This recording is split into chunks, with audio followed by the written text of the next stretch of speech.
सभी को जय श्री कृष्ण। आज पवित्र महीना श्रावण मास की तीसरी सोमवारी है और सोमवारी के दिन जो भी व्रत करते हैं उन्हें कथा श्रवण जरूर करना चाहिए।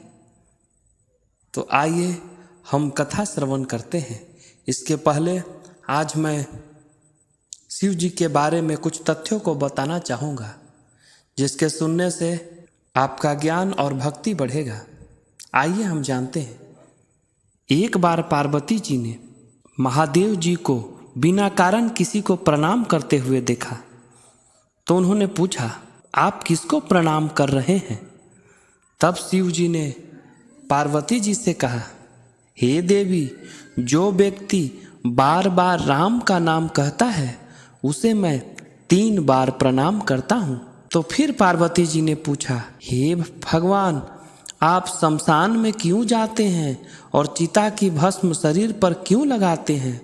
उस समय पार्वती जी को शिव जी शमशान में ले गए और वहाँ शव का अंतिम संस्कार के लिए लाया जा रहा था और लोग राम राम सत्य है कहते हुए शव को ला रहे थे।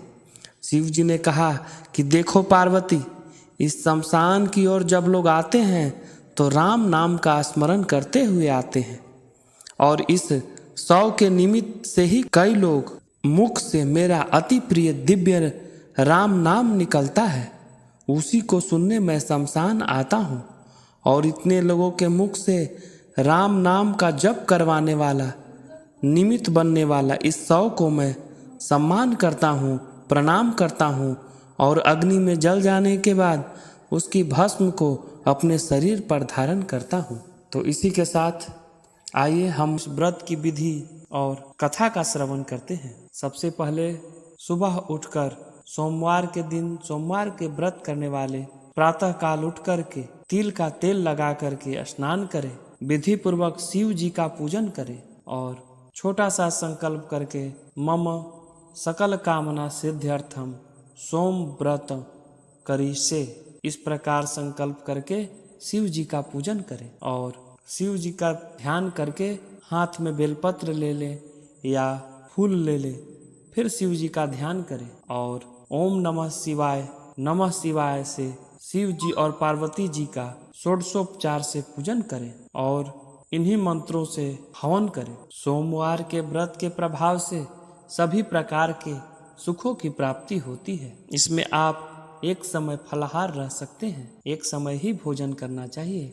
इस व्रत में भगवान शंकर और माँ पार्वती का पूजन करना चाहिए। आइए अब हम इसका कथा श्रवण करते हैं। बोलिए शंकर भगवान की जय, बोलिए गौरा माता की जय। एक नगर में एक बहुत ही धनवान साहूकार रहता था। उसके घर में धन की कमी नहीं थी, परंतु वह बहुत दुखी था क्योंकि उसके कोई संतान नहीं था। वह इसी चिंता में दिन रात दुखी रहता था। पुत्र की कामना के लिए वह प्रत्येक सोमवार को शिव जी का व्रत और पूजन किया करता था। शाम काल में मंदिर जाकर शिव जी के सामने दीपक जलाया करता था। उसके इस भक्ति भाव को देखकर एक समय माता पार्वती ने शिव जी से कहा, महाराज, यह साहूकार आपका अनन्य भक्त है, सदैव आपका व्रत और पूजन बड़ी श्रद्धा से करता है, आपको इसकी मनोकामना पूर्ण करनी चाहिए। तब शिव जी ने कहा, हे पार्वती, यह संसार कर्म क्षेत्र है। किसान खेत में जैसे बीज बोता है वैसे ही फसल काटता है, उसी तरह मनुष्य इस संसार में जैसा कर्म करता है वैसा ही फल भोगता है। माता पार्वती ने अत्यंत आग्रह से कहा, महाराज, जब यह आपका अनन्य भक्त है और इसको किसी प्रकार का दुख है तो उसको आपको दूर करना चाहिए। आप तो सदैव अपने भक्तों पर कृपा करते हैं और दयालु होते हैं, उनके दुखों को दूर करते हैं। यदि आप ऐसा नहीं करेंगे तो मनुष्य आपका पूजन तथा व्रत क्यों करेंगे? माँ पार्वती के ऐसा आग्रह देख शिव जी कहने लगे, हे पार्वती, इसके कोई पुत्र नहीं है, इसी चिंता में यह काफी दुखी रहता है। इसके भाग्य में पुत्र न होने पर भी इसको पुत्र की प्राप्ति का वर देता हूँ, परंतु वह पुत्र 12 वर्ष तक ही जीवित रहेगा। इसके पश्चात वह मृत्यु को प्राप्त हो जाएगा। इससे अधिक मैं इसके लिए कुछ नहीं कर सकता। माता पार्वती और भगवान शिव का यह वार्तालाप साहूकार सुन रहा था। इससे उसको न तो प्रसन्नता हुई और न ही दुख हुआ। वह पूर्व की तरह शिव जी का व्रत और पूजन करता रहा। कुछ समय बाद साहूकार की स्त्री गर्भवती हुई और 10वें महीने में उसके गर्भ से अति सुंदर पुत्र उत्पन्न हुआ। साहूकार के घर में बहुत खुशियां मनाई गई, परंतु साहूकार तो जानता था कि उसकी केवल 12 वर्ष की ही आयु है। इसीलिए उसने अधिक प्रसन्नता प्रकट नहीं और न ही किसी को यह भेद बतलाया। जब वह बालक 11 वर्ष का हो गया तो बालक की माता ने उसके पिता से उसका विवाह करने के लिए कहा। तब साहूकार ने कहा, अभी मैं इसका विवाह नहीं करूंगा, मैं अपने पुत्र को काशी पढ़ने के लिए भेजूंगा। साहूकार ने बालक के मामा को बुलाकर उसको बहुत सा धन देकर कहा, तुम इस बालक को काशी पढ़ने के लिए ले जाओ और रास्ते में जिस स्थान पर भी जाओ वहां यज्ञ करते, ब्राह्मणों को भोजन कराते तथा दक्षिणा देते हुए जाना। दोनों मामा भांजे यज्ञ करते, ब्राह्मणों को भोजन कराते तथा दक्षिणा देते काशी जी की ओर चल पड़े। रास्ते में एक नगर पड़ा। उस नगर के राजा की कन्या का विवाह था, परंतु जो राजकुमार विवाह करने के लिए आया था उसकी एक आंख नहीं थी, अर्थात एक आंख से काना था। उसके पिता राजा को इसी बात की बड़ी चिंता थी कि कहीं राजकुमार को देख राजकुमारी तथा उसके माता पिता विवाह में किसी प्रकार की अड़चन न पैदा कर दे। जब उसने सेठ के अति सुंदर इस लड़के को देखा तो मन में विचार किया, क्यों ना दुराचार के समय इस लड़के से वर की सारी रस्में पूरी की जाए। ऐसा मन में विचार कर राजकुमार के पिता ने उस साहूकार के लड़के को और मामा से बात, तो वे राजी हो गए। फिर उस साहूकार के लड़के को वर के कपड़े पहनाकर तथा घोड़ी पर बैठाकर कन्या के द्वार पर ले गए। कार्य प्रसन्नता से पूर्ण हो गया। राजकुमार के पिता ने सोचा, यदि विवाह कार्य में भी इस लड़के से ही करा लिया जाए तो क्या बुराई है। ऐसा विचार कर लड़के और उसके मामा ने कहा, यदि आप फेरों और कन्यादान काम को भी करा दें, आपकी बड़ी कृपा होगी। मैं इसके बदले आपको बहुत सा धन दूंगा। दोनों ने इसे भी सहर्ष स्वीकार कर लिया। विवाह कार्य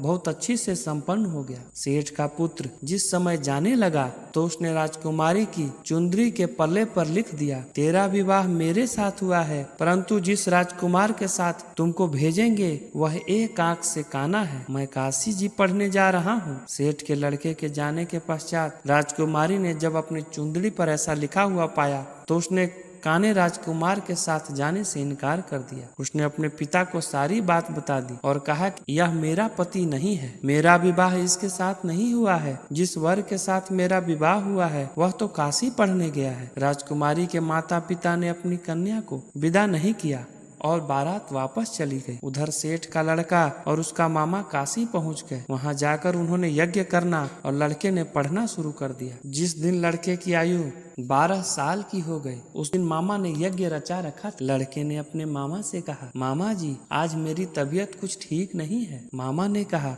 अंदर जाकर सो जाओ। लड़का अंदर जाकर सो गया तो थोड़ी देर में उसके प्राण निकल गए। जब उसके मामा ने आकर देखा कि उसका भांजा तो मृत पड़ा है तो उनको बड़ा दुख हुआ। उसने सोचा कि अगर मैं अभी रोना पीटना मचा दूं तो यज्ञ का कार्य अधूरा रह जाएगा। अतः उसने जल्दी से यज्ञ का कार्य समाप्त करवाकर ब्राह्मणों के जाने के बाद रोना पीटना शुरू कर दिया। संयोगवश उसी समय शिव पार्वती जी उधर से जा रहे थे। जब उन्होंने जोर जोर से रोने की आवाज सुनी तो पार्वती जी कहने लगी, हे महाराज, कोई दुखिया रो रहा है, इसके कष्ट को दूर कीजिए। जब शिव पार्वती जी वहां पहुंचे तो उन्होंने पाया कि वहां एक लड़का मरा पड़ा है। माता पार्वती कहने लगी, महाराज यह तो उसी सेठ का लड़का है जो आपके वरदान से उत्पन्न हुआ था। शिव जी ने कहा, हे पार्वती, इसकी आयु इतनी ही थी, वह यह भोग चुका है। और पार्वती जी ने कहा, हे महाराज, इस बालक को और आयु दें, नहीं तो इसके माता पिता तड़प तड़प कर मर जाएंगे। माता पार्वती के बार बार आग्रह करने पर शिव जी ने उसको जीवन का वरदान दिया। शिव जी के कृपा से वह लड़का जीवित हो गया। जिसके बाद शिव जी और पार्वती जी कैलाश पर्वत को चले गए। शिक्षा पूरी होने पर वह लड़का और उसका मामा उसी प्रकार यज्ञ करते, ब्राह्मणों को भोजन कराते तथा दक्षिणा देते हुए अपने घर की ओर चल पड़े। रास्ते में उसी नगर में आए जहाँ उस लड़के का वहाँ की राजकुमारी से विवाह हुआ था। वहाँ आकर उन्होंने यज्ञ प्रारंभ कर दिया। उस लड़के के ससुर वहाँ के राजा ने उसको पहचान लिया और महल में ले जाकर उसकी बहुत आवभगत की। बहुत से दास दासियां सहित आदर पूर्वक अपनी राजकुमारी और जमाई को विदा किया। जब वे अपने नगर के निकट आए तो मामा ने कहा कि मैं पहले तुम्हारे घर जाकर तुम्हारे माता पिता को खबर कराता हूँ। जब उस लड़के का मामा घर पहुँचा तो उसने देखा कि लड़के के माता पिता घर की छत पर बैठे हैं। उन्होंने यह प्रण कर रखा था कि यदि हमारा पुत्र सकुशल लौट आया तो हम राजी खुशी नीचे आ जाएंगे, नहीं तो छत से कूदकर अपने प्राण दे देंगे। उस लड़के के मामा ने आकर जब यह समाचार दिया कि आपका पुत्र आ गया है, तब उनको विश्वास नहीं हुआ। उसके मामा ने जब शपथ पूर्वक अर्थात कसम खाकर कहा कि आपका पुत्र अपनी पत्नी तथा बहुत सारा धन लेकर आया है, तो सेठ प्रसन्नता से भर उठा और सेठ सेठानी आनंद पूर्वक नीचे आ गए। बाहर आकर उन्होंने अपने पुत्र तथा उसकी पत्नी का भरपूर स्वागत किया। सभी प्रसन्नता के साथ रहने लगे। जो कोई श्रावण मास के सोमवार के व्रत को धारण करता है अथवा इसकी कथा को पढ़ता या सुनता है, इससे सभी दुख दूर होकर समस्त मनोकामनाएं पूर्ण होती हैं तथा इस लोक में नाना प्रकार के सुख को भोगकर अंत में सदा शिव लोक को प्राप्त होता है। आइए अब हम सोमवार की एक और कथा का श्रवण करते हैं। मृत्युलोक में भ्रमण करने की इच्छा से एक बार भगवान भोलेनाथ माँ पार्वती के साथ मृत्युलोक पर पधारे। भ्रमण करते करते दोनों अमरावती नाम की अति रमणीक नगर में पहुँचे। अमरावती नगर सब प्रकार के सुखों से परिपूर्ण थी। उसमें वहाँ के महाराज द्वारा बनाया हुआ अति रमणीक शिव जी का मंदिर भी था। भगवान शंकर भगवती पार्वती के साथ उस मंदिर में निवास करने लगे। एक समय माता पार्वती भगवान भोलेनाथ को प्रसन्न देखकर मनोविनोद करने की इच्छा से बोली, हे महाराज, आज तो हम दोनों चौसर खेलेंगे। शिव जी ने प्राण प्रिया की बात को मान लिया और चौसर खेलने लगे। उसी समय मंदिर का पुजारी ब्राह्मण मंदिर में पूजा करने आया। माँ पार्वती ने पुजारी से प्रश्न किया, पुजारी जी बताओ, इस बाजी में हम दोनों में किसकी जीत होगी? वह ब्राह्मण बिना विचारे शीघ्रता से बोल उठा कि महादेव जी की जीत होगी। थोड़ी देर बाद बाजी समाप्त हो गई और पार्वती जी विजयी हुई। तब पार्वती जी ने क्रोधित होकर ब्राह्मण को झूठ बोलने के अपराध के कारण श्राप देने को तैयार हुई। तब भोलेनाथ ने माता पार्वती को बहुत समझाया, परंतु उन्होंने ब्राह्मण को कोढ़ी होने का श्राप दे ही दिया। कुछ समय बाद पार्वती जी के शापवश पुजारी के शरीर में कोढ़ पैदा हो गया। वह अनेक प्रकार से दुखी रहने लगा। पुजारी को शाप कष्ट भोगते हुए जब बहुत दिन हो गए, तब एक दिन देवलोक की अप्सरा शिव जी की पूजा हेतु उसी मंदिर में पधारी। पुजारी के कोढ़ के कष्ट को देखकर उसे बड़ा दया भाव से उस रोगी होने का कारण पूछने लगी। तब पुजारी ने निसंकोच सारी बात उसे बता दी। वो अप्सरा बोली, हे पुजारी, अब तुम अधिक दुखी मत होना, भगवान शिव तुम्हारे कष्ट को दूर करेंगे।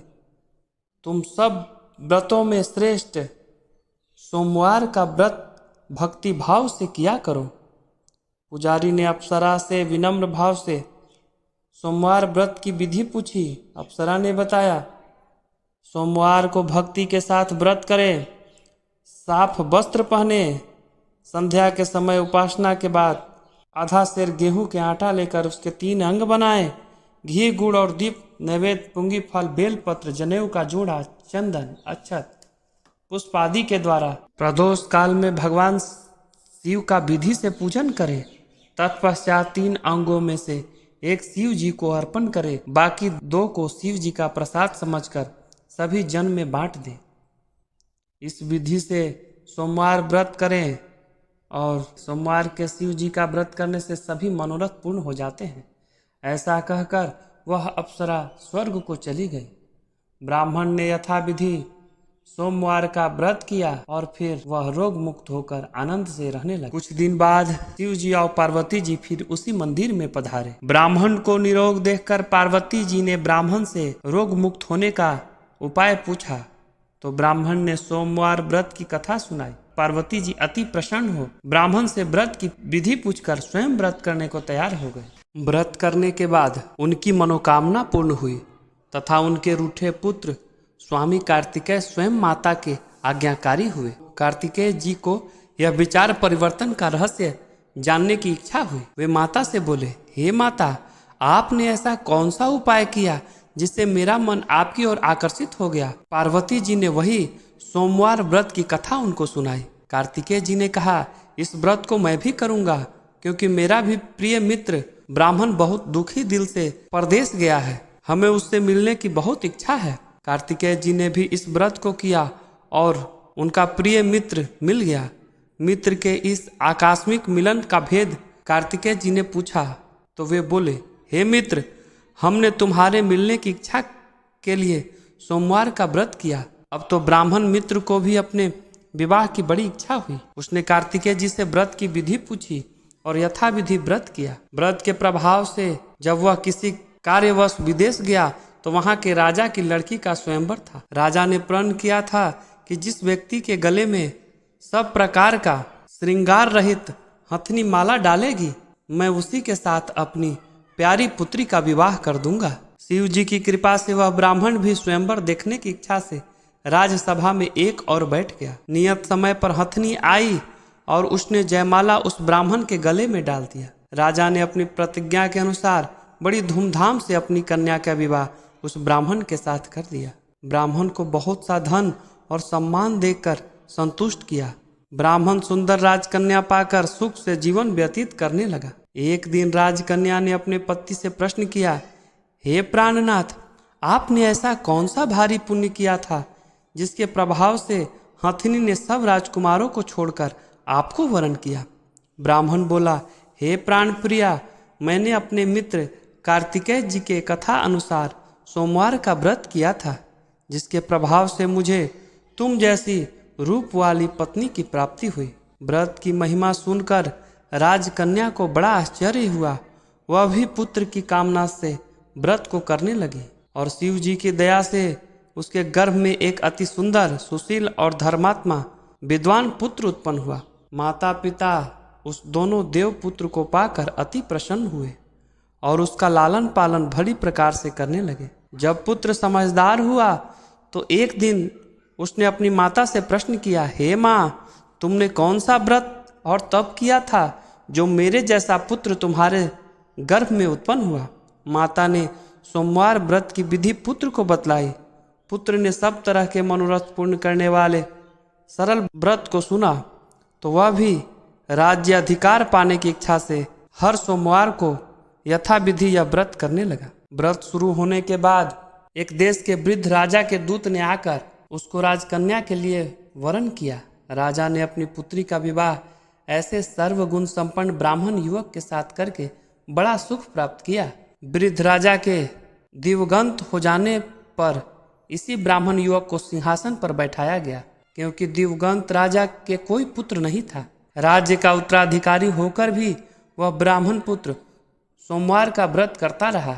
जब 17वां सोमवार आया तो विप्र पुत्र ने अपनी प्रियतमा से पूजन सामग्री लेकर शिव पूजा के लिए शिवालय में चलने को कहा, परंतु उसकी पत्नी ने उसकी आज्ञा की परवाह न की। दास दासियों द्वारा सब पूजन सामग्री शिवालय में भिजवा दी, परंतु स्वयं नहीं गई। जब राजा ने शिव जी का पूजन समाप्त किया तब आकाशवाणी हुई, हे राजन, अपनी इस रानी को राजमहल से निकाल दे, नहीं तो यह तेरा सर्वनाश कर देगी। आकाशवाणी सुनकर राजा को आश्चर्य का ठिकाना नहीं रहा। उसने मंत्री गृह में आकर अपने सभासदों को बुलाया। हे मंत्रियों, मुझे आज शिव जी की आकाशवाणी हुई है कि राजा, तू अपनी इस रानी को निकाल दे, नहीं तो तेरा सर्वनाश कर देगी। राजा ने मंत्री तथा सभासद आदि सभी विस्मय और दुख में डूब गए, क्योंकि जिस कन्या के कारण राज्य मिला है, राजा उसी को निकालने का जाल रच रहा है। यह कैसे हो सकेगा। राजा ने अपनी पत्नी को राजमहल से निकाल दिया। रानी दुखी हृदय से भाग्यों को कोसती हुई नगर के बाहर चली गई। बिना पद यात्रा, फटे वस्त्र पहने, भूख से दुखी और धीरे धीरे चलकर वह एक गांव में पहुंची। वहां एक बुढ़िया सूत काट कर बेचने जाती थी। रानी की करुणा दशा देखकर बोली, चल तू मेरे साथ सूत बिकवा दे, मैं बूढ़ी हूँ, भाव नहीं जानती हूँ। यह बात सुनकर रानी ने बुढ़िया के सिर से सूत की गठरी उतार कर अपने सिर पर रख ली और थोड़ी दूर के बाद आंधी आई और बुढ़िया का सूत पोटली सहित उड़ गया। बेचारी बुढ़िया पछताती रह गई और रानी को अपने से दूर रहने को कहा। इसके बाद रानी एक तेली के घर गई। शिव जी के प्रकोप के कारण तेली के सब मटके उसी क्षण चटक कर फूट गए। तेली ने भी रानी को अपने घर से निकाल दिया। अत्यंत दुख को पाती हुई रानी एक नदी के तट पर गई तो नदी का समस्त जल सूख गया। इसके पश्चात रानी एक जंगल में गई। वहां जाकर सरोवर में सीढ़ी से उतरकर पानी पीने गई। उसके हाथ का स्पर्श होते ही सरोवर का नील कमल के समान जल असंख्य कीड़ामय होकर गंदा हो गया। रानी ने भाग्य पर दोषारोपण करते हुए उस जल को पीकर पेड़ की शीतल छाया में विश्राम करना चाहा, परंतु रानी जिस पेड़ के नीचे जाती उस पेड़ के पत्ते तत्काल गिर जाते। बंद सरोवर जल की ऐसी दशा देखकर गौ चराते ग्वाले ने अपनी गोसाई जी से, जो उस जंगल में स्थित मंदिर में पुजारी थे, यह बात बतलाई। तब गोसाई जी के आदेशानुसार ग्वाले रानी को पकड़कर गोसाई जी के पास लाए। रानी का मुख कोटि और शरीर की शोभा देखकर गोसाई जी जान गए कि यह अवश्य ही कोई विधि की गति की मारी कुलीन स्त्री है। पुजारी ने रानी से कहा, पुत्री, मैं तुमको अपनी पुत्री के समान रखूंगा, तुम मेरे आश्रम में ही रहो, मैं तुमको किसी प्रकार का कष्ट नहीं दूंगा। गोसाई जी के वचन सुनकर रानी को धीरज हुआ। वह आश्रम में रहने लगी। रानी जो भोजन बनाती उसमें कीड़े पड़ जाते, जल भर कर लाती तो उसमें कीड़े पड़ जाते। रानी की यह दशा देखकर गोसाई जी बड़ी दुखी हुए और रानी से बोले, हे बेटी, तुम्हारे ऊपर कौन से देवता का कोप है जिससे तुम्हारी ऐसी दशा है। पुजारी की बात सुनकर रानी ने शिव जी महाराज के पूजन का बहिष्कार करने की बात बताई। तो पुजारी जी शिव जी महाराज के अनेक प्रकार की स्तुति करते हुए रानी से बोले, पुत्री, तुम सब मनोरथ पूर्ण करने वाले 16 सोमवार का व्रत करो, उसके प्रभाव से अपने कष्ट से मुक्त हो सकोगे। गोसाई जी की बात मानकर रानी ने भी 16 सोमवार का व्रत किए और 17वें सोमवार को विधि विधान सहित पूजन किया। उस पूजन के प्रभाव से राजा के हृदय में विचार उत्पन्न हुआ कि रानी को गए बहुत समय बीत गया, न जाने कहाँ कहाँ भटकती होगी, उसे ढूंढना चाहिए। यह सोचकर रानी की तलाश करने के लिए राजा ने चारों दिशाओं में दूत भेजे। वे दूत रानी को ढूंढते हुए पुजारी के आश्रम में पहुंचे। वहां रानी को पाकर पुजारी से रानी को अपने साथ ले जाने का आग्रह करने लगे, परंतु पुजारी ने ना कर दिया। दूत चुपचाप लौट आए और महाराज को रानी का पता बतलाया। रानी का पता पाकर राजा स्वयं पुजारी के आश्रम में गए और पुजारी से प्रार्थना करने लगे, महाराज, जो देवी आपके आश्रम में रहती है वह मेरी पत्नी है। शिव जी के कोप से मैंने इसको त्याग दिया था। अब इन पर से शिव जी का प्रकोप शांत हो गया है, इसीलिए मैं लेने आया हूँ। आप इनको मेरे साथ जाने की आज्ञा दें। गोसाई जी ने राजा के वचन को सत्य समझकर रानी को राजा के साथ जाने की आज्ञा दे दी। गोसाई की आज्ञा पाकर रानी प्रसन्न होकर राजा के साथ नगर में आ गई। नगर वासियों ने नगर के द्वारा तथा नगर को तुरंत द्वार बंधनबारों से विधि विधान से सजाया। घर घर मंगल गान होने लगे। पंडितों ने विधिवत वेद मंत्रों का उच्चारण कर अपनी रानी का स्वागत किया। ऐसी अवस्था में रानी ने पुनः अपनी राजधानी में प्रवेश किया। महाराज ने ब्राह्मणों को अनेक तरह के दान आदि देकर संतुष्ट किया। याचकों को धन धान्य दिया। नगरी में स्थान स्थान पर सदा व्रत खुलवाए जहां भूखे लोग को भोजन मिलता था। इस प्रकार से राजा शिव जी की कृपा से राजधानी में रानी के साथ अनेक तरह सुखों को भोग करता हुआ सोमवार का व्रत करने लगा और विधिवत शिव पूजन करते हुए इस लोक में अनेक सुखों को भोगने के पश्चात दोनों शिवपुरी को पधारे।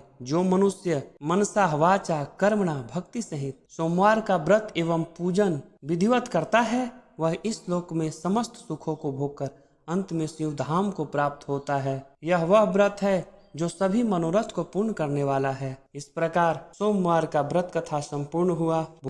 बोलिए शंकर भगवान की जय। बोलिए पार्वती माता की जय।